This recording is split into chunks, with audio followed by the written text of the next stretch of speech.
आणि आता दिवसभरातल्या उर्वरित महत्त्वाच्या राजकीय आपण बातम्या बघूयात। महाराष्ट्रातल्या सर्व शाळांमध्ये पहिलीपासून 10वी पर्यंत मराठी भाषा सक्तीची करायला हवी। राज ठाकरेंची शालेय शिक्षण मंत्री दीपक केसरकरांकडे मागणी।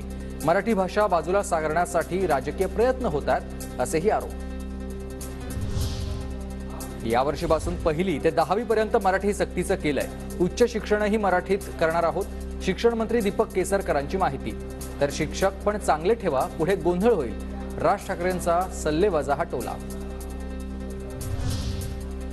पंतप्रधानांना स्वतःच्या राज्याबद्दल प्रेम, मग आपल्याला का नाही?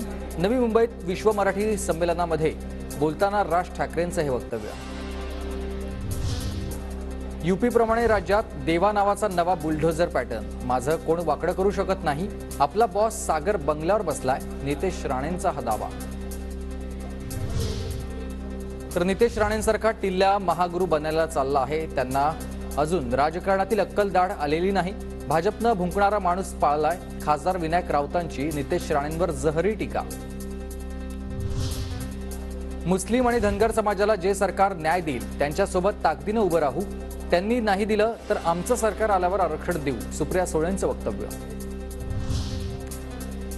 बेकायदेशीर मुख्यमंत्र्यांच्या बिल्डर लॉबी आणि कॉन्ट्रॅक्टरमुळे मुंबईची हवा प्रदूषित। अनेक वेळा प्रश्न उपस्थित करूनही दुर्लक्ष। वरळीत आयोजित मॅरेथॉन दरम्यान आदित्य ठाकरेंचा आरोप।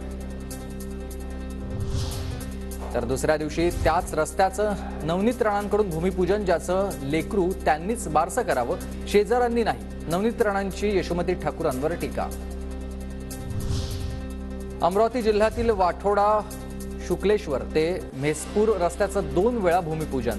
लोकसभेचं इलेक्शन म्हणून हिरोईन मटकून राहिली। काँग्रेस आमदार यशोमती ठाकूरांची प्रतिक्रिया।